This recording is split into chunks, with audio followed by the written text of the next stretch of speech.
Tell me when we're going to do it. Right before we do it, I'm going to say, here we go. Here we go. Hold on.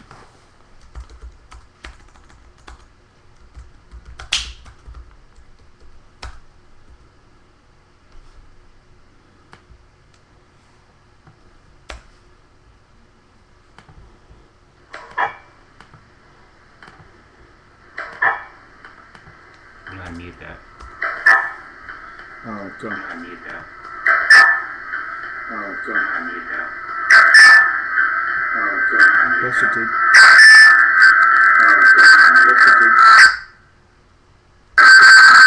Why aren't they getting this? They're not hearing the sound. Brian, they're not hearing the sound. It just says you're on. Huh? You're on. But the video's not making sound. The video is not making sound because it's not. The program's just freaking out. They're not gonna do it. It's too much. John Heffron, get the fuck off the phone. You're live in front of hundreds of people. Yeah, I didn't know. John Heffron, ladies and gentlemen. Winner of Last Comic Standing. Not like those faggots he beat. Yeah. He's the goddamn champion. We the first champion of Last Comic Standing? I was second. Who the fuck was the first? Dat fan. Dat fan. Good old Dat. Does that in any way diminish your accomplishment? Whatever happened to that dude? I don't know what happened to him. I think he does well. I think he does a lot of shows and they sell out and stuff like that. So kissing Dat Fan's ass. He's got a diplomatic approach. Dat Fan's actually a nice guy.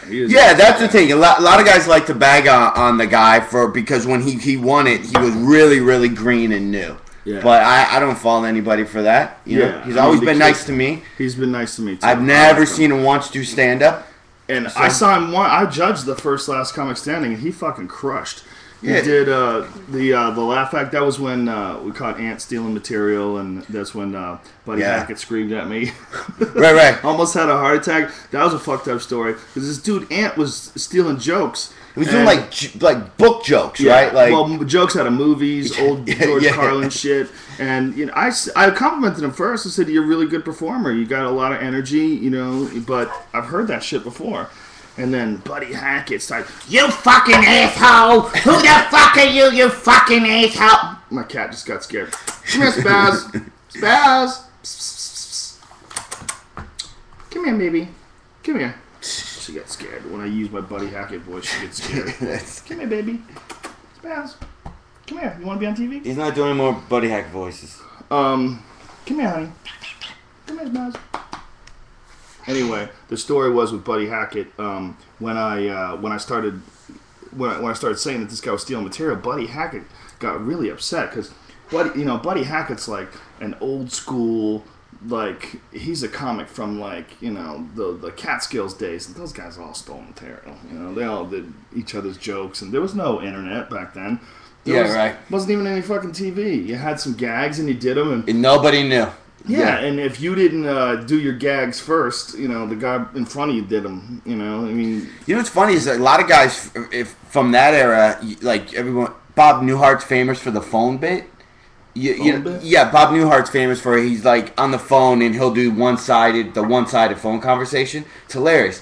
But there's a lot of guys from that era who did the same exact phone bit. So, anyway, while he was yelling at me, there was a part of me that wanted to go, "Shut the fuck up, you old cocksucker!"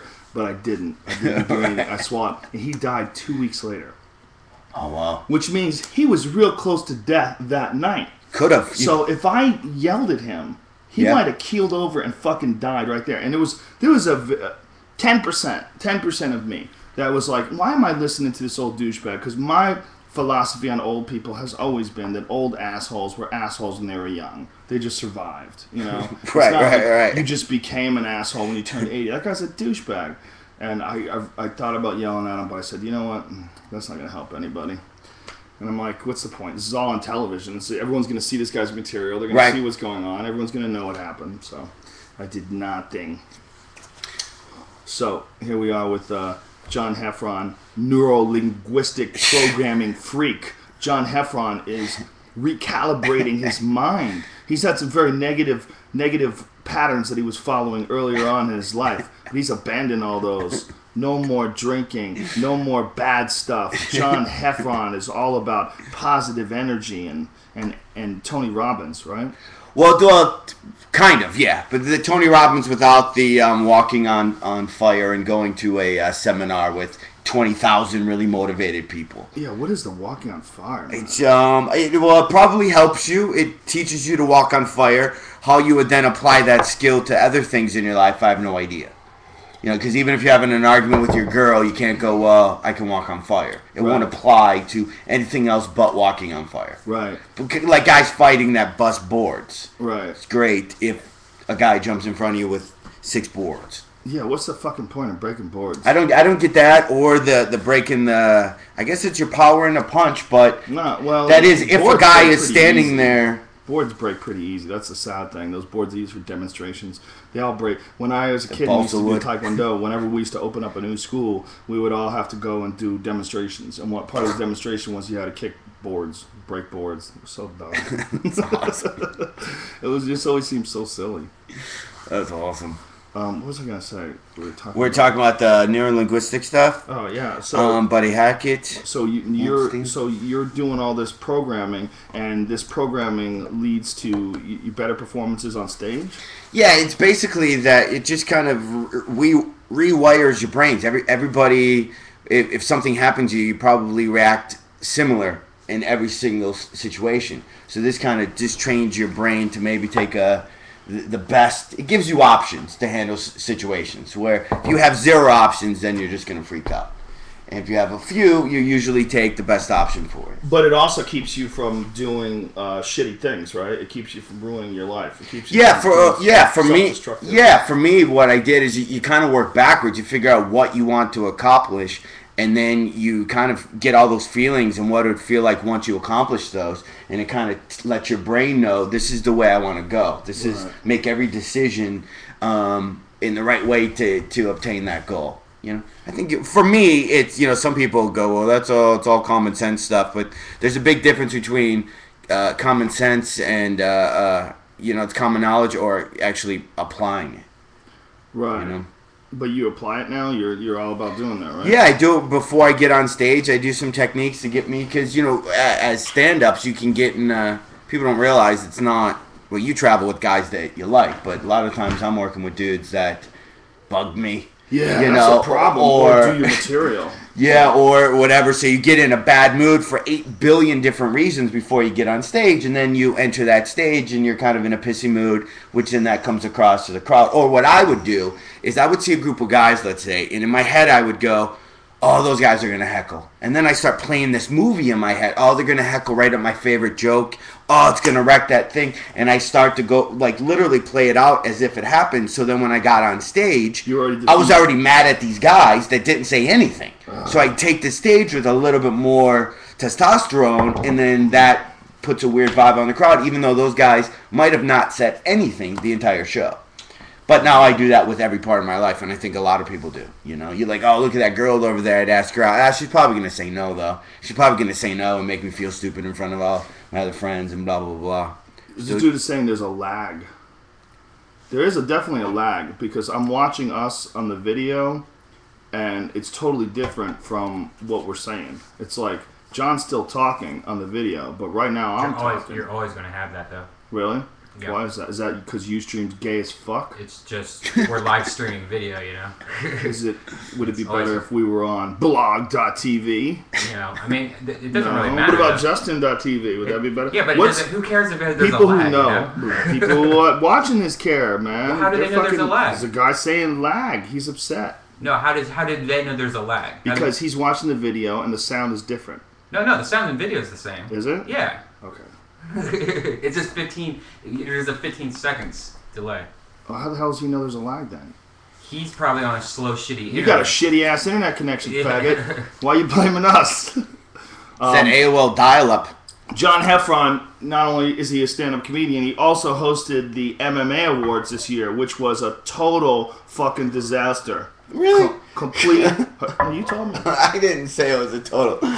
The edited version came out awesome. The way you told it to me. Well, for me, it was. The check cleared? The check is cleared. Let's talk. Yeah, the check is cleared. Son. But for me, it was where the people who got to see it on Versus got to see it live as if it was happening. So there was a lot of shoot this guy sucks. To those shoot this guy? To me, talking about me hosting. Was it? I didn't get to see it. To those sitting in the safety of their computer and being maybe 15 or 16 years old, you would probably think that it sucked, not realizing that hosting something like that. Oh, ladies and gentlemen, the sound, if you just have to press refresh. If you press refresh, your sound and video should sync up. That's what's going on. Some dude said that the MMA awards were lame. Well, you know what?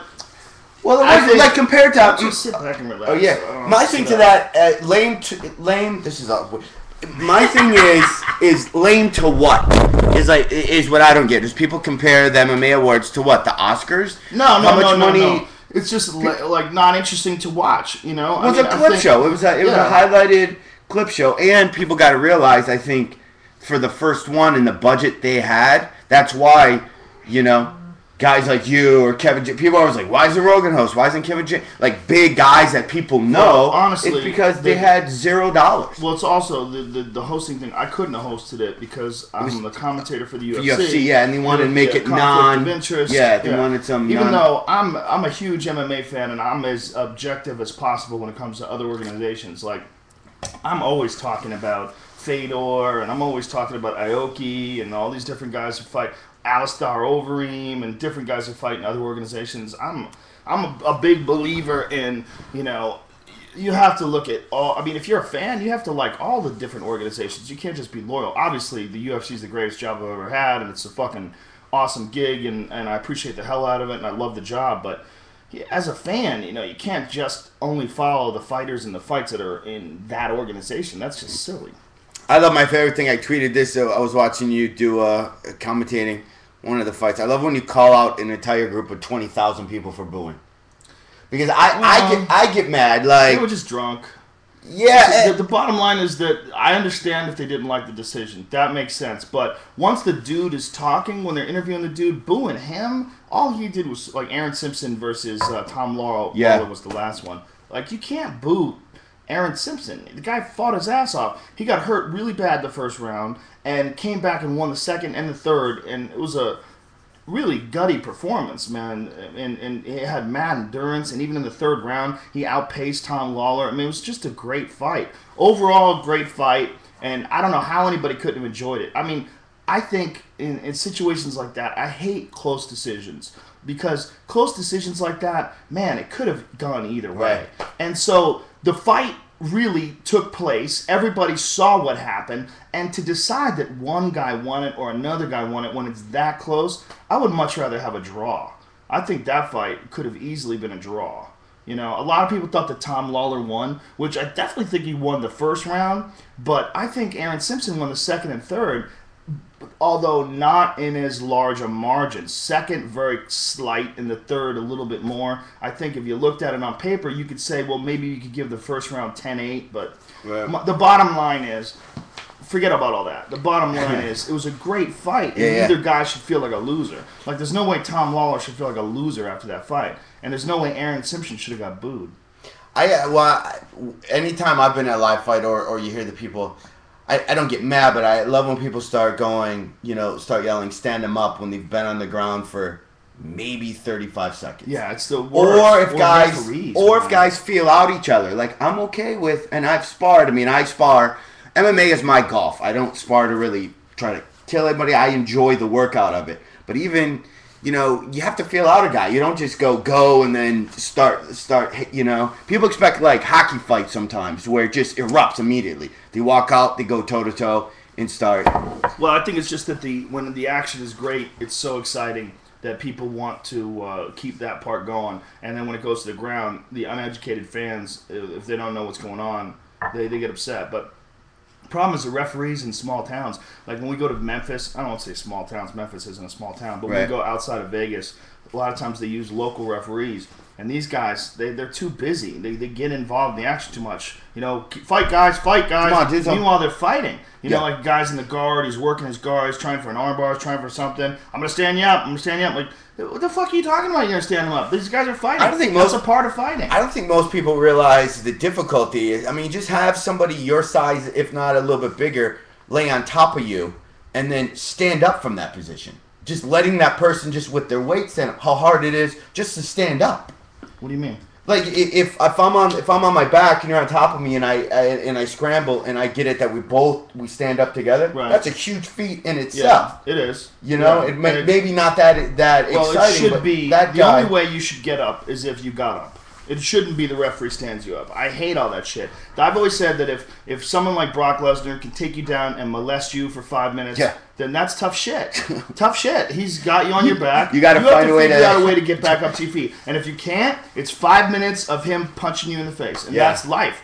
And if your technique to avoid that is to turn and run in circles so he can't tackle you, then do it. Then that's it too. Yeah, you know, it is whatever what it is. Gets you and believe me, that's what's gonna decide your career is gonna be fans, and whether fans like your style, whether or not you sell tickets, whether or not you optimize your potential as a mixed martial artist. And the fans are gonna let you know whether or not they like your style. And if you got a boring ass style, even if you like winning fights, nobody's gonna give a shit. They're not gonna buy your pay-per-views, and that's commerce. You know, that's how it's supposed to work. You know, it's supposed to be let the market dictate whether people like people or not. Now, you sent a clip the other day of tag team mixed martial arts. But what do you think the evolution? If we were just to pretend the evolution, you think maybe in 40 years there'd be like maybe nunchucks on a rack, like on a hook on the side of the cage, where then I think no, because that's not as fun. The fun thing is man to man, no weapons. That's what I mean. You could go the Roman gladiator style, have dudes have sword fights, and that would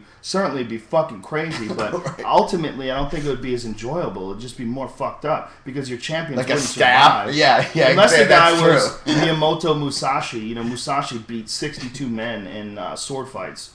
But unless you're Musashi, you know, what's going to happen? You're going to get fucking sliced up. You know what sucks about that tag team idea is half the people probably think that's a great idea. Because they all came from wrestling. No, they don't. Yeah, but all those wrestling fans and that fucking tag team jiu-jitsu. No, go to the YouTube clip that I posted up on Tag Team MMA. Yeah. Every fucking comment is, what the fuck is this gay shit? Now what is this? What happened then? What happened from the transition of wrestling thinking that's an awesome idea to all those fans? Well, wrestling's fake. I know, but basically the evolution is war. It's like football. It's like a team of MMA guys on one side of the field and a team of that's MMA true. guys And then before you know it, I got a Hulk Hogan story for you, by the way. When we were at the UFC, he sat right in front of me, and he has this really weird hair where it looks like it's a wig almost, but he pulled out a comb, and during the UFC, the whole time, he was just combing the back of his hair and just kind of going like this and like flipping it over his shoulder. And I was just like, is this really the Hulk Hogan that I know? He's combing his hair. Well, he probably does it it's probably a show, like part of his image. Image is because he's he's silly. He's always on. Yeah. When he's out in public, he's the Hulkster. Dude, interviewing him was the shit. How was that? Yeah, he's fucking awesome, man. He was a really nice guy, huh? He's a great guy, real nice guy. Every interview, not every interview you've done. I saw you interview. There's been a fight in the stands right before you go to talk to them. Like, it happened with Sylvester Stallone. You interviewed Rocky, and there was a thing. Did it happen with Hulk? There's always like a little moment right before. It's funny, I guess. Or to make it more realistic, maybe you could have cage fighting, or where you have the two fighters and then random people standing around like a bar fight. So then you'd have to worry about throwing a punch back and having. It's going to be robots MMA in the future. No, I got human chimp hybrids. That's what it is. Sweet. People are going to infuse their body with chimp DNA. They're going to be able to jump over the top of the cage. They're going to be so much stronger and faster. Yeah. Well, there's going to be there's going to be genetic engineering in the future. And when genetic engineering becomes a reality, forget about steroids. Steroids are going to be nonsense. It's going to be nothing. When they get myostatin inhibitors, You know, you ever seen the video of there's a couple of kids that have been born with myostatin problems, and what happens is they develop like an extreme amount of muscle. They have all the like there's whippets. There's a dog called a whippet, and they breed these dogs to try to make them fast, to make them sleek and run fast. And occasionally they have an error in their genetics, and they get giant muscles. Like they look like they don't even look real. They look photoshopped, but it's a real dog. Like super roided up and shredded and no fat. I mean, it's incredible. But that's awesome. They've done it already to mice. They've engineered mice so that these mice have this myostatin inhibitor situation going on, and they have giant muscles, and they live longer. I mean, I'm all for it, man. I hope all that stuff comes around right around the time when, I'm in my 60s, 70s. It's gonna happen, man. I'm gonna Sylvester Stallone it. Well, everything is going in a direction where, like science fiction, like the things that we thought of as being completely ridiculous in the 1980s, the stuff that you would see in a movie. I mean, it's all real now. Right. I mean, you see that new Microsoft Touch thing where they have a table and you can put something on the table and it recognizes what that something is and gives you information on it. I mean, that's like Minority Report type shit. I mean, this is all going to happen. I was talking about that new cell phone idea that Nokia has, where it's a phone that you're talking and then you flip it on your wrist when you're done. Yeah, it's like turns into jewelry. Yeah, and it wraps around you. Yeah, somehow? yeah. It's like those bracelets, those old metal bracelets you used to like flip on your wrist. Like girls would have them. Uh-huh. But it's a cell phone. It's a bendable LCD, and they just patented it the other day. And it's pretty much what it is. They can unstraighten it out, use it as a phone, and then when they're done, you just flip it on your wrist. I saw they had this, what's that, Neo technology where they took shark skin, how it's all bladed, and they made this suit that's almost unstabbable and stuff for like soldiers, where you wear almost like a wetsuit, but nothing can get through it. So it's like Kevlar. Kevlar, but it's thinner and stuff than it's ever been before, so you can wear it as a full body. And you can't stab someone with it. Well, regular Kevlar can be stabbed straight on, with a knife. You can get through Kevlar, but this is some... Shark skin is what some guy invented. He invented it to stop shark attacks, but it's not that chainmail stuff. It's like a wetsuit that can't be. So now they're messing with that stuff. One day they're gonna have a real Iron Man suit. Yeah, that's when shit's gonna be crazy. If they don't already. I mean, they gotta. Nah, I don't. Think or all the guys are gonna look like Halo. The dudes from Halo, definitely. Yeah, that's what I think. All that technology. I think it's gonna be like Star Wars, where you're gonna have a helmet that you pull out, so because you can't breathe the air outside and stuff. Well, there's gonna be that, but I think most of the war is gonna be fought like what the CIA is doing in Pakistan right now. They got drones, and these drones are flying over Pakistan, just launching missiles down on people. The bottom line is that all things accelerate. No things stay exactly where they are, and the only time they degress is when there's a gigantic natural catastrophe, or somebody blows up a bunch of nuclear weapons, and we go back to being fucking cavemen. I mean, that's the only way things are gonna decelerate. But the way things are going right now, they're gonna move in a crazier and crazier direction. I mean, faster and faster. Yeah, too. we went from bows and arrows to guns to cannons and it keeps going and going and going. And now it's fucking drones that fire missiles from the sky. I mean, and then like the Star Wars program that they were trying to do during the Reagan administration. They were trying to have it so that they have satellites that can shoot down missiles from space. But apparently that was all bullshit. Apparently that never really worked, and apparently there's a gigantic conspiracy wrapped around the scientists that were involved in the Star Wars program, because apparently a fuckload of them have died under suspicious causes. Oh, really? Yeah. There's if you Google it, anybody wants to Google it, we can Google it right now, and I'll put up a link for you guys. But I don't know if this is a legit. Obviously, I don't know if it's a legit conspiracy theory, but the Star Wars scientists. Now, on the side note, on all the conspiracy theory stuff that you talk about, is there one site, let's say you're a new guy? Alex Jones, Black Helicopters. Infowars.com, ladies and gentlemen. Infowars. Geo Marconi scientist death conspiracy theorist. Mystery of the dead scientist conspiracy. Wikipedia has a little page on. Between 1982 and 1990, 25 British-based GEC Marconi scientists and engineers who work... Oh, that's a Stingray... Oh, yeah. Star Wars Defense Initiative. Yeah. Died under mysterious circumstances. Wow.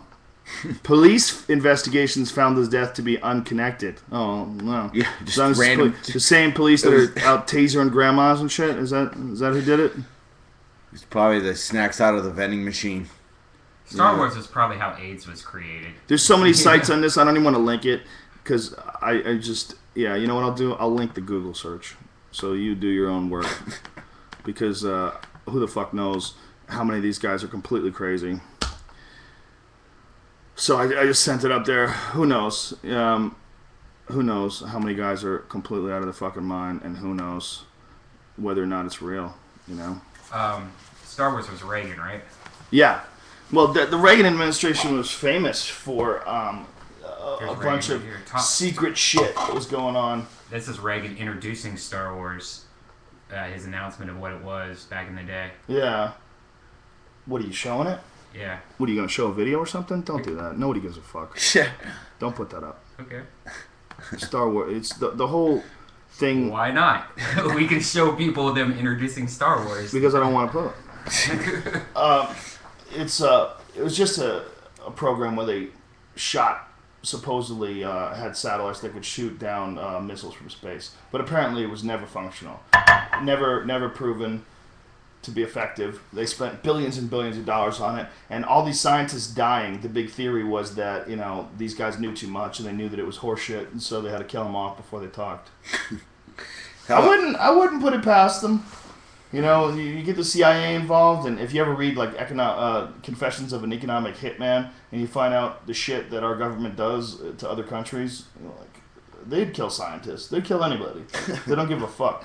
The same people that wanted us to go to war in Iraq and were willing to lie about weapons of mass destruction. Everybody's going on and on about September 11th. Like, do you really think the government would allow innocent people to die during September 11th so they could go to war? I don't know, but do you really think they believed there was weapons of mass destruction? Do you really think that we're over in Iraq and Afghanistan for good reasons that benefit you and I? No, and millions of people have died because of that. At least 1 million Iraqi civilians have died because of that. And so if they're willing to do that, you don't think they're willing to kill a few thousand here and there? Right. Of course they are. And forget about the few thousand that died during 9/11. The 1 million people that died in Iraq are human beings. They're just as legitimate as the people that died in the Twin Towers. I mean, it's all completely ridiculous. Like, someone says, can we change topic to something fun?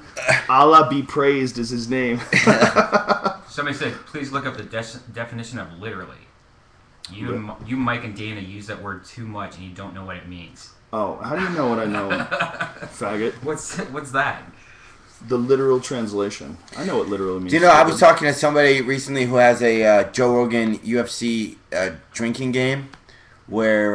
the guy gets rocked? No. On the button. He pre-watched it. I forgot what he said. He pre-watched it and then bet his friends BJ Penn spider monkey legs. Is the term. Spider monkey legs. It's just kind of a weird random one. I don't know if you've ever said. I've never heard that. I might have said it. When you do 100 UFCs, I might have said that one day and forgot I said it. He does have spider monkey. Listen to this guy. There's no such thing as a legit conspiracy theory. Okay, smart man. Like, you fucking know. How funny are people? There's no such thing as real conspiracy theory. Bro. Of course there are, stupid. Look up the Gulf of Tonkin. The Gulf of Tonkin incident is a real conspiracy theory where the government really did lie and say that there was an attack on American citizens, and that's what got us into the Vietnam War. Look up the Northwoods document. The Northwoods document is a real conspiracy that the Joint Chiefs of Staff drafted up and signed, and then it was vetoed by Kennedy. And what it was basically they were trying to get people enthusiastic about a war with Cuba, and they were going to plan attacks on American civilians. They were going to blow up an airliner and blame it on Cuba and say that Americans were on board. They were going to attack ships. They were going to attack Guantanamo Bay. They were going to throw mortars into Guantanamo Bay, and they were ready for U.S. casualties, which meant they were willing to kill Americans in order to get us to go to war with Cuba. These are real. They look up. How about fucking cigarettes? You want a real conspiracy theory? How come politicians all want to talk about drugs and we need to keep drugs out of schools? drugs in this country can't even fucking come close to the death and destruction, the health problems that cigarettes have caused, but yet you don't hear a fucking peep out of those guys about cigarettes. Cigarettes kill 400,000 people a year in this country alone, every fucking year. That's a real legit conspiracy where no one is talking about it, and the reason why they're not talking about it is because tobacco companies finance campaigns of politicians. Those are conspiracies. What a conspiracy is someone conspires to do something. There's hundreds of legit conspiracies. Look up the Iran-Contra affair. Look up the fact that Oliver North and all those guys were involved in doing illegal shit in order to help. But they bring in I just watched a thing where they bring in cocaine into the U.S. Well, that's the accusation, and there's a bunch of books that have been written right. on that, and CIA agents who have said that. There's a guy named Gary Webb who's got a bunch of shit on that, and there was a dude named Barry Seal who actually was bringing in cocaine from other countries, got caught, and when he was about to go to trial was murdered. And that was to go, they bring in coke from those like Afghanistan type countries to help support them to fight the Russians. Yeah, and here's another one is, people say, oh man, the CIA is good, they help us, and sure, some CIA I'm sure do that, but the CIA, one of the planes that's been to Guantanamo Bay crashed last year in Mexico with 4 tons of cocaine. I'm gonna put up that link. Yeah, and it didn't even fucking make the news, man. It made Reuters, and it didn't make any of the big news programs. I'll put up that link for you guys. But this is a fucking CIA plane. Here, Mike Rupert was the LA cop that busted that. Yeah. Yeah, they had a special on HBO or something too, because there were 2 black dudes that were the ones that all funneled through. Yeah. The bottom line about human beings, though, is that people are so lackadaisical when it comes to shit. They're just so you could that stuff could be on the news and people would care more about John and Kate. Right. Like, John has to pay $10,000 a month in child support and alimony. How's he going to do it? And that would be big news. Whereas people wouldn't give a fuck about, the CIA selling drugs. They would. All you have to do is have one person on television say it's bullshit, and that's all that's all you need to get 90% of the people to believe it. And a lot of those shows, a lot of the news ones, there's people, that's what they do for a living. They say they can put their name in a database to be an expert about whatever, and then CNN or Fox will go, we need a guy that knows about, and then you're the expert on drug addiction. Well, it's been proven that oil companies have hired scientists to dispute the fact that human beings have created global warming. Who the fuck knows whether or not they're right or wrong when it comes to global warming? And most people that argue it, they argue it from the point of being a conservative or being a liberal. Liberals always say we have to stop it, and conservatives say there's no connection. And it's just because they're a bunch of fucking parrots. They hear, all these different people, Rush Limbaugh or whoever on the radio, saying that there's no connection, that you're these silly liberals, and they just repeat the same dumb shit. And conservatives do that, and then liberals, they see that fucking Al Gore cocksucker, and they go, Al Gore said that. Meanwhile, Al Gore's made $1 billion off of this fucking climate gate. If you look at like what Al Gore has made, the money that Al Gore's made since An Inconvenient Truth came out, it's fucking staggering. He's made an incredible amount of money off of this. And the people that would benefit from all these carbon taxes, they're setting this up to make money, and that's what they're doing. No one's doing this. I'm sure there's a few scientists that are doing it with the right intentions, but most of the politicians that are pushing this, they have ulterior motives, and they're trying to make money off of this shit. Hey, Joe Rogan, did you hear JohnnyBananas21@gmail.com says, did you hear that the Y chromosome is evolving faster than the X chromosome? That's because we're men, bitch. Johnny Bananas. We're the only ones with the Y. The women don't get the Y. The Y is the future. I just saw a documentary about that males are disappearing because of all the chemicals. Yeah, I've heard that too. That's why guys act more girlish now. If you look at that's I don't remember because there's a surplus of men. There's when there's a surplus of men, rather men act more aggressive and grow more facial hair and become more masculine and have more testosterone. When there's a surplus of women, men tend to relax and they tend to be more feminine and they tend to shave more and be more metrosexual. Yeah, this one was about all the chemicals that probably our parents or our parents' did in the 60s, all the plastics and all that kind of stuff, where they said wasn't bad for you. Now they realize it is, and for some reason that those chemicals affect men more. Like they found these alligators that live by, let's say, Dow in the swamps had smaller balls than alligators. Generations earlier, that all those chemicals were shrinking the alligator balls. I don't know what job you have that's your guy. That one guy goes, I'm gonna measure it. Alligator balls. Yeah, I'm gonna measure it, and we might need this data later. But that's what they say is just from all the chemicals and stuff. That men are acting less like men and producing more sperm. I think in the more sperm and less. The girl less. No, sperm. less sperm. Like so, young guys now have less sperm than their dads probably have, which it should be. Well, that's the internet. We're getting rid of more sperm than our dads. Huh? Because we're jerking off? Yeah, well, your dad didn't jerk off 3 times a day. That much? You didn't have as much to jerk off with. I bet it's very much more difficult for your dad to be obsessive about masturbation because they used to have to set up a projector, pull the shades down, pull the screen, run that little 16 millimeter, and watch some black and white old ladies. Or go less molestation nowadays too. I wonder what the odds are. It actually goes molested. I bet it's down. I don't think it's down. You don't think? Or go even back further than that. That was guys had to put up the projector, but even the guys before that had to paint stuff on walls and caves, and then there's way more people now. There's way more people now, so there's way more molestation. But per capita, I wonder. Well, the Japanese believe that if you show all that shit, you show rape and molestation and crazy sex. That's why they're into schoolgirls and all that shit. They feel like that it gets it out of your system. That if you watch like violence in video and movie form, that somehow or another it gets it out of your system. Well, why do they blur all their porn now? They only blur the pubes. Yeah, that's weird. It is weird. Very weird. It's like, wait, you're allowed to get fucked by a tentacle, but you can't see it?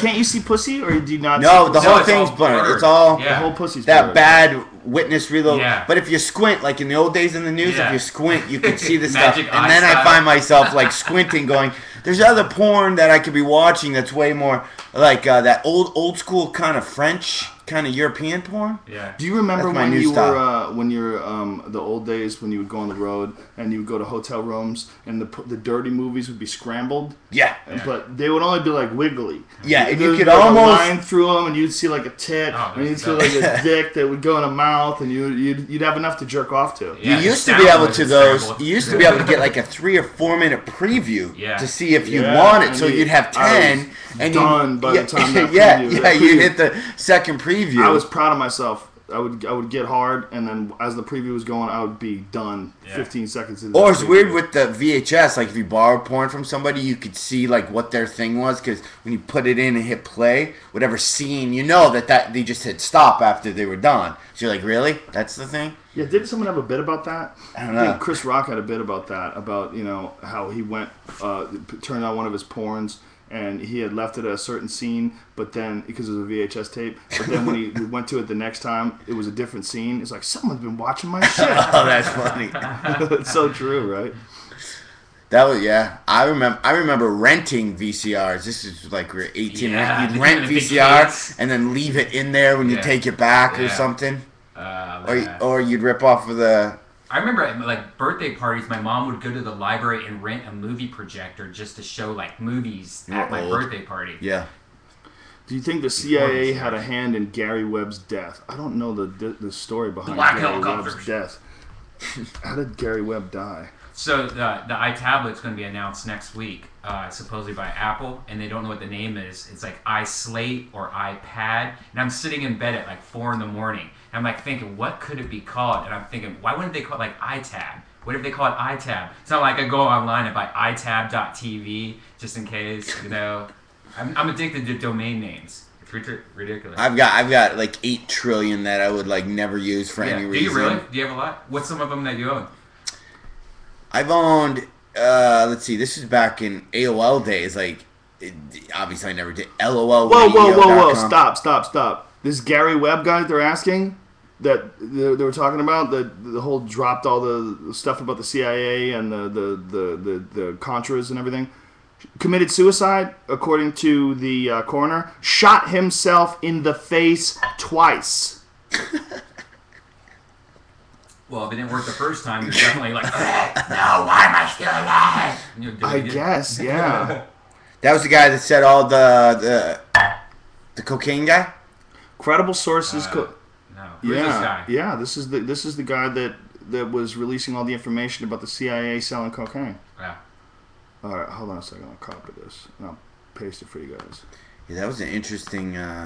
Because when the Iran Contra stuff was going on, I think I was like, 11 or 12 or in there. We could care less. I had a Oliver North for President T-shirt. Yeah, I didn't even. That's funny. Interesting. Dude shot himself in the fucking face twice. That's hardcore. Ooh. Ouch. Who knows? Anyway, what are you talking about? The iTablet? No, like Brian's our obsessed. addiction to domain names. Like what's some domain names that did you buy? Because I'll think of something usually when I'm really stoned, and I'm like, Did you buy John Heffron sucks? John Heffron's a fag. John Heffron's a loser. I should have. Should. Or scam. John Heffron scam. Because you always see those at the first. Whatever you're looking, you always see the word scam at the top, and then when you click on whatever it is, it's just pro whatever you're looking. Because I think naturally, if you're looking to buy something, you see the scam, you're like, well, I'll go to the negative first. Some dude said it was Doug Stanhope's bit about his mom with the porno. Yeah, that makes sense. You're right. That makes sense. You know what's awful? There's a company called Ripoff Report, and this is like, I don't know how this is legal at all. If somebody's mad at your company or something like that, they can put something on there, and what this company does is it uses spam techniques where it spams like message boards and all this shit all day long, so Google puts it on the top of your list. So my friend has a fashion company that does like dresses and stuff like that, and the first thing that comes up when you Google is Ripoff Report. This person's ripping you off and blah blah blah. And my friend's like, how do I get rid of this? And they're like, well, if you give us $2,000, we'll take it off. It's like, what? Yeah. That seems. Hold on a second. So the company that reports on people for scams, they're basically just extorting people? Yes. It's called Ripoff Report. And then the funny thing is you can pay them and they'll take it down? They'll take your name off of it. Holy shit. It's called ripoffreport.com, and it seems like it's a legit company. So if you have a problem with, like somebody's business or something like that, you can write a letter like, this person ripped me off and stuff like that. But that's extortion. How is that legal? It is extortion, and if you go online, there's a lot of people suing this company. There's about 12 different lawsuits going on for this company right now. But she's been trying everything to get this shit off. Like, she was on TV the other day, doesn't matter. Still, first thing you Google her name, it comes up. What is her name? Michelle Wendell. Michelle Wendell. Wendell. It's somebody like that. I don't know how successful, but either way, it's people like it don't have Ripoff Report. Wow. Don't have the money to go after them. You know what I mean? That's pretty expensive. I was going to sue a company recently, and it ended up being just so much money that you had to go, well, do I want to use that just to say that I'm right? Yeah. Or do you just save, Both of those people are ex-employees, too, that wrote those things. Really? That she fired. That makes sense. Yeah, it seems like there'd be some kind of, like, libel or something. Yeah, well, they're getting sued, but, with who? I mean... It's, Ari. Okay. Let him know. Thanks. But the whole thing that's weird about it is that it's like... what was I even talking about? Ari Shaffir is here. Ari Shaffir just showed up, ladies and gentlemen. That crazy Jew. We didn't even call him and tell him to come here. I have a special guest. My special guest this week is John Heffron. It's not Ari Shaffir. What is that, Mumbles? Well, Ari Shaffir came because probably he knows I got the best weed. Hey, let's talk about Ari's latest Twitter.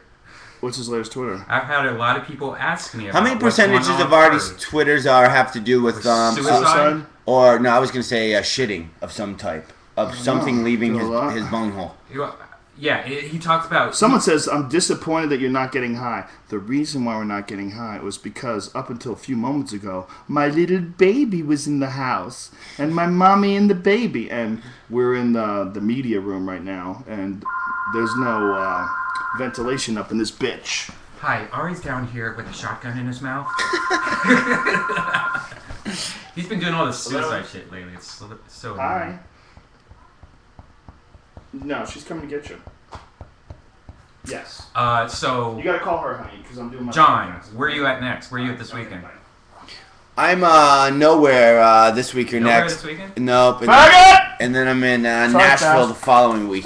Sorry. Have you thought Scared my ever cat about deleting your MySpace? Because I'm actually to the point where I'm thinking about deleting my MySpace. I still put up blogs. I still will take a blog. Whenever I put a blog, I'll throw it. 9 out of 10 times, I'll throw it up on MySpace as well. Just because I think more people...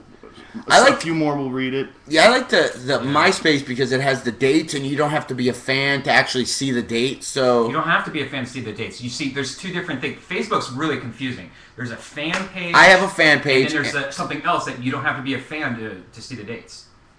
Oh, really? Yeah, it's what's the two? It's a fan page and a group. And the group, it's so annoying. Facebook's so annoying with this, but group, anyone. You know what's made the death of Facebook, by the way, is I don't want any more pillows sent to me. I don't want any. You can turn all that off. I don't see any of that. You turn off any kind of that. Pillows or blessings. Yeah, I appreciate I have that the all sentiment. off. How do you? It's in your settings. It's so confusing. Yeah, like there's this pillow fight. So you'll go to your thing and there'll be like 50 people hit you with pillows.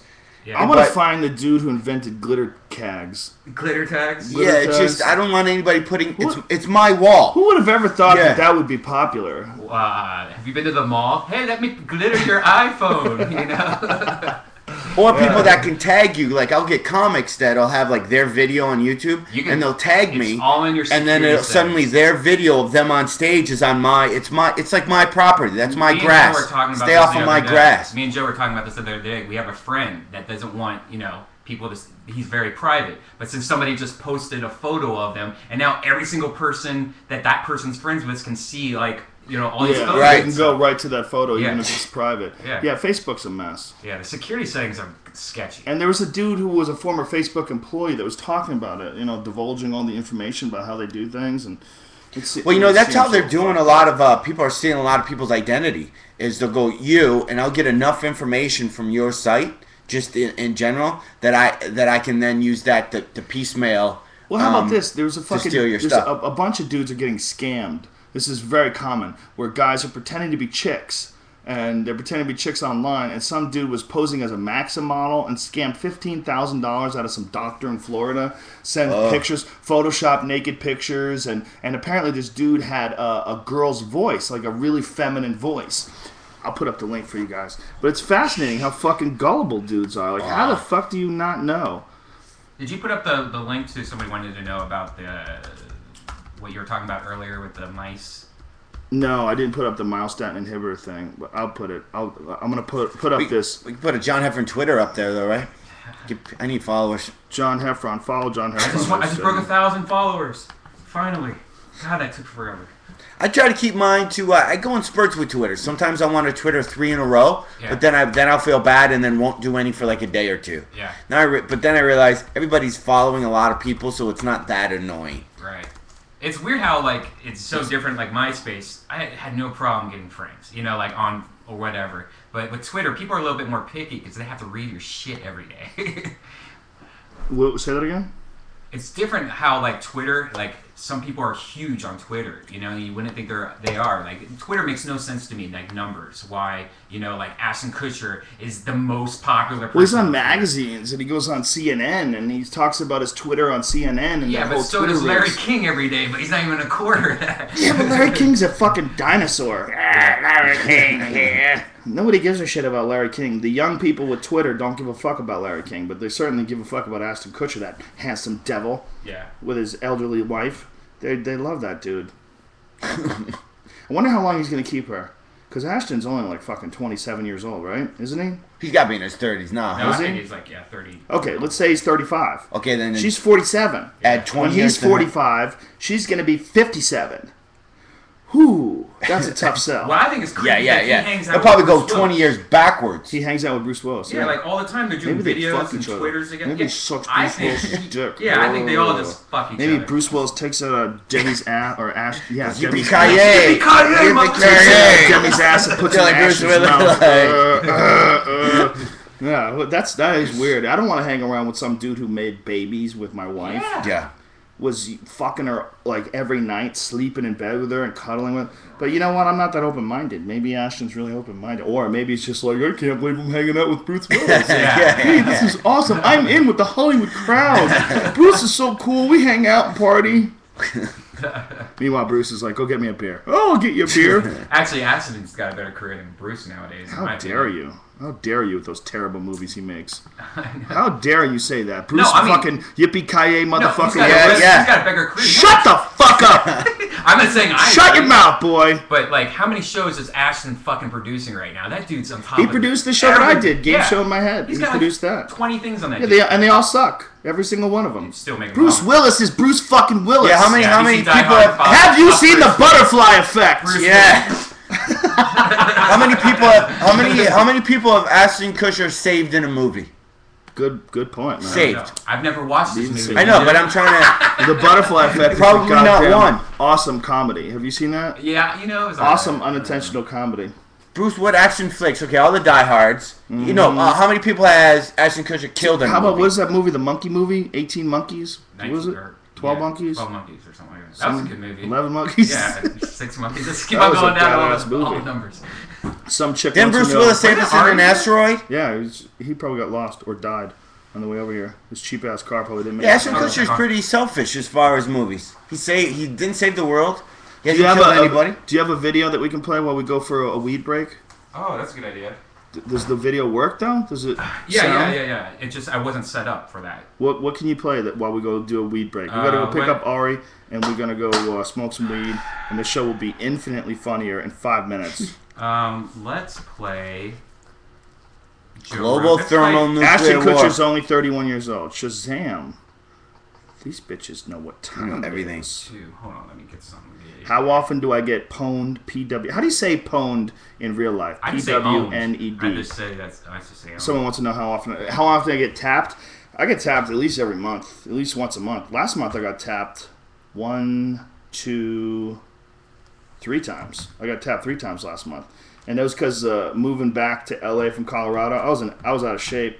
I wasn't training that much, and you know, you roll with good guys, you get tapped, especially when you're tired. When you roll like after your first guy, you know, you drill. The way we do it at 10th Planet is you drill for the first half hour, 40 minutes, and that gets you tired, but you know, you still have good energy. But then the first roll, you have full energy. You know, the first roll, you feel great. But if you roll with a tough guy, and everybody at 10th Planet, I mean, you're rolling with brown belts and purple belts. All those dudes are tough. All those dudes are capable of tapping you out. And then it's a matter of how much endurance you have. Because if you put yourself in bad positions, you know, especially if you're pulling guard all the time. Because I'm trying to work on my bottom game.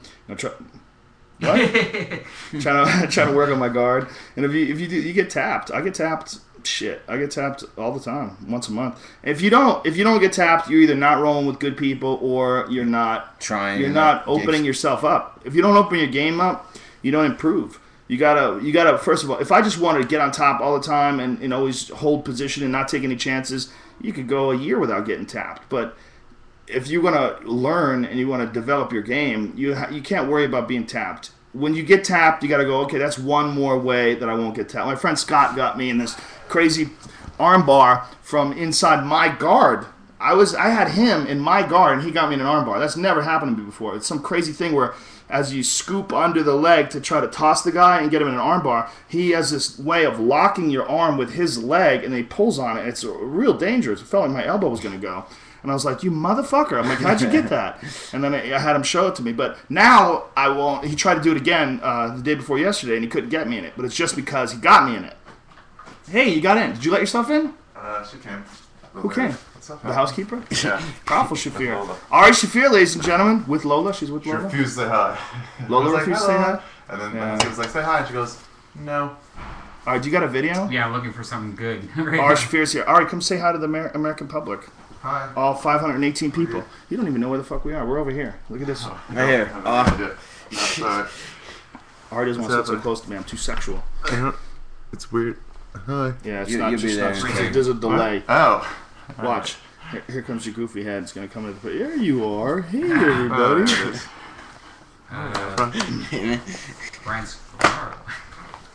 What What's about going him? on? I was looking for videos. Oh, don't show that video. Bring my Mastiff in. He'll create problems. Whenever I'm standing by that door, that gate, Yeah. and I'm just like, come on in. I'm Oh, like, not here's till I get the okay. Here's something I do not want to have that fucking killers around and doesn't know me. I need somebody who knows me. Yeah, John. I wouldn't come in if I saw Johnny. Brutus is small. Here's something. He's not going to do anything. But Here's something interesting. if Johnny thought you were scared, he'd be like, "What are you afraid of, bitch?" Yeah, he would take advantage. How you doing, Heffron? Good, man. I found What's going something. on? Yeah. What did you find? It's it's a 6-minute special on how this local person is giving medical marijuana to his autistic kid legally. Oh yeah, that's the one where the kid is all fucked up and he gives him little pieces of hash every day. Yeah. That's really interesting. Yeah, it's 6 minutes long, so that'd be All right, ladies and gentlemen. For if it's- autism? We're gonna just show you a little clip of video so that we can go get high, and then when we come back, this is gonna be a totally fucking different show. All right, talk for a little bit. Like You feel one me, minute more. bitches? Wait, they're saying that it will cure autism or it'll help the autism? It helps autism. People that have autism, yeah, their kids. This guy has a medical marijuana prescription for his kid because his kid has autism, And yeah, this is a local guy. 'cause and it's- nothing was working. Nothing was helping. But And what are the positive effects? Oh, we'll see in the kid video. just relaxes. It calmed him down. Yeah. You gonna go full screen with that bitch? Yeah, hold on, I'm still working on it. We're still This trying to iron this out the program's really kinks. clunky. We need to get a good program instead Yeah, of we're bullshit. trying to. We're trying. All right. How smart is my Mastiff? He's real smart. We'll bring him in after the break. Taking a break for a station identification? Yeah, for weed. Yeah, we gotta. We're taking Time a to weed pay break. some. Time to pay some bills. All right. We'll be back. You watch these sponsors. I'm not frustrated. Controversy over medical marijuana is nothing new, but new questions Did they get are the being sound? raised about its use. One issue in particular, should children take it too? Cher Calvin here with an incredible story about one family's fight for their son, Cher. That's right, Micah and Victoria. When you say that, it sounds so shocking to so many, but California's Prop 215, the Compassionate Use Act, was passed by voters a decade ago, and it does allow seriously ill patients with a doctor's recommendation to use marijuana legally. But what about for children? We did find this one family with a truly remarkable tale to tell us in this KTLA exclusive report. Can you tell me what school's like for you, Sam? Titanic! Penguin! This is Sam, a 10-year-old who lives with his dad, his mom, and his sister Lucy in Northern California. Sam has autism. From age 2 till 8, Sam's disorder made him violent and aggressive. His parents, Steve and Angela, were truly living a nightmare every day. He got to a point where he was hurting other children at school and in public places. A lot of times we'd be stay in line at a store, and he would just instantly just bolt off and go and hit another child in the face. One time he pulled the TV down, he knocked over all the furniture. And I had to put him in a hold for maybe an hour. Just where his whole body was spasming. It was just, I would just lay there crying, just holding him. Sam's parents worked with expert doctors who recommended a succession of conventional prescription medications like Risperdal and a host of others. But Sam just gained 20 pounds and became harder to handle. We were so scared. We were like, okay, he's getting more dangerous. He's getting bigger and stronger now that he's 20 pounds bigger from the Risperdal. The child that we had grown to love was gone. It was just like when you looked at him, when you talked to him, he had just disappeared. Yeah. Finally at their wits' end and faced with the very real prospect of needing to institutionalize their son, Sam's parents decided to try something unconventional and controversial. Last year, they began treating Sam with medical marijuana. When you think about it, it really is the perfect medication for that kind of behavior. It's just very calming. So this is the medicine right here. Steve and Angela got a recommendation from a medical cannabis doctor. They told Sam's pediatrician about their plan, and Steve grew Sam's new medicine in their backyard. We had 6 plants here. This is where Steve took out his tomato plants to grow and then harvest the cannabis. From the marijuana flowers, he could make a concentrated form, what people refer to as hash. This ball represents roughly 4 months of doses for Sam. So I just take my lighter. Steve softens the cannabis with heat, then takes what appears to be just a speck of pot, Sam's dose for the day. What effect did the medical cannabis have on Sam? Well, the first time we did it, we just wanted to do to see if it would work at all, and it was just an amazing experience. I mean, I'll never forget it. To watch what happened to him, it was just like, wow, he's back. This anguish and this pent-up rage and this obsessiveness. It's just like it just went away. Just like it just calmed him down. While we were with the family, we watched Steve put Sam's daily dose in a piece of melon and take it to him. Can you swallow that for us? Yeah, that's good. Johnny, buddy. Yeah. Within roughly 20 minutes, the effects were clear.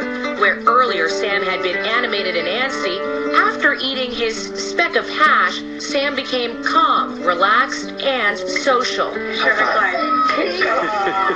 As a mother, how would you feel about people saying to you that you're getting your son stoned every day?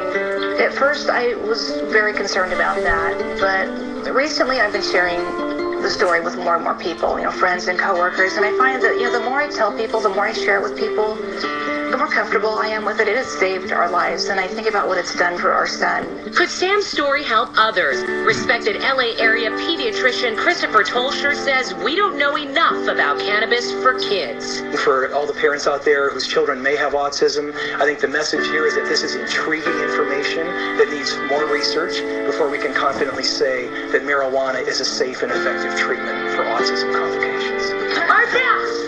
But for this California family, medical marijuana has literally been an answer to their prayers and a homecoming for their son. It was just a medication that we saw that gave us the results that we were always hoping for. And he was happy. I mean, I think that really is a key, is that he was happy again. He was smiling and laughing. And we had lost that for so long, and it was so sad, and we wondered if we'd ever see that again. It just feels like I have more control now to help my son, instead of depending on doctors who may have the best intentions, but they don't know what Sam needs. I want to do what's best for my son. I'll do whatever I can for him. Well, one important note, Sam's parents tell us that they have followed the letter of the law regarding his medication and that they've grown only the amount of marijuana that Prop 215 allows. The medication is for Sam and for nobody else. Now, Cher, does he take this medication every single day? They started off at 7 o'clock in the morning, he would take it, then they would give him a second dose in the afternoon, but after 2 years, he started this at 8, he's now 10, they sometimes don't have to give it to him and only give it to him as needed, which is incredible. It really has changed his behavior, according to them. Wow. All right, Cher. Terrific story. Thank you for the report. Thank you. And for more on Sam's story, information on treating children with autism, go to our website, ktla.com, click on the special reports section. There you'll find Cher's report and a link to the American Academy of Pediatrics. Right. I want to party with that kid. So I was listening to Loveline last night, and Dr. Drew was on, and he was talking about marijuana and how he was just Dr. Drew's thinks always that on people silly. that fight that, he's like, they're just fight what? They're just dumb people. Yeah, he's so silly about his take on marijuana. That fight what? That fight medical marijuana. People that want medical marijuana, he thinks are silly and they're ruining America, and he thinks that all drugs are bad, and that the one state of mind that you're currently in is the only one. He shouldn't be drunk, he shouldn't be high, he shouldn't be drugged up. He does not get it. That is not true. There are drugs that are terrible for you. The ones you see on his show, the crystal meth, the fucking heroin and Oxycontins, those are all fucking horrible for you. That's a guarantee. But Zoloft, what does he say about stuff like that? That shit's all well, for some people it's not. What does he say about it? I don't know. You have to ask him. But the what he says about marijuana is ridiculous because he lumps marijuana in with like heroin and cocaine. That's what my mom does. She calls it all drugs. Yeah, it's what he does. I'd rather give my kid the hash. But there's so much proof that it's not addictive. And it's like, my argument about it is like anything can be addictive. You can get addicted to cheeseburgers if you're a fucking retard. You could be one of those dudes who gets addicted to washing his hands. People become compulsive about shit. Hiding on top. Perfect example. People get addicted to things, man. It's what we do. It doesn't mean you shouldn't have the things if other people are telling you they benefit from it. That's what's fucking stupid about this whole marijuana thing. There's no heroin activists. There's no, there's no crystal meth activists. There's like, you've got to get on crystal meth. But people keep telling you that weed has enhanced their lives and helped the way they think and made them a better person, and that fuck doesn't want to believe. That dude in the in that article what was that, Commerce magazine? What was the article? Fortune? Fortune magazine, yeah. The one dude was in the first 6 people case study. He said he's never gotten high off pot, but he smokes it constantly all day long. All it helps is with his arthritis or whatever it is. Well, when you get super barbecued, if you keep going, if you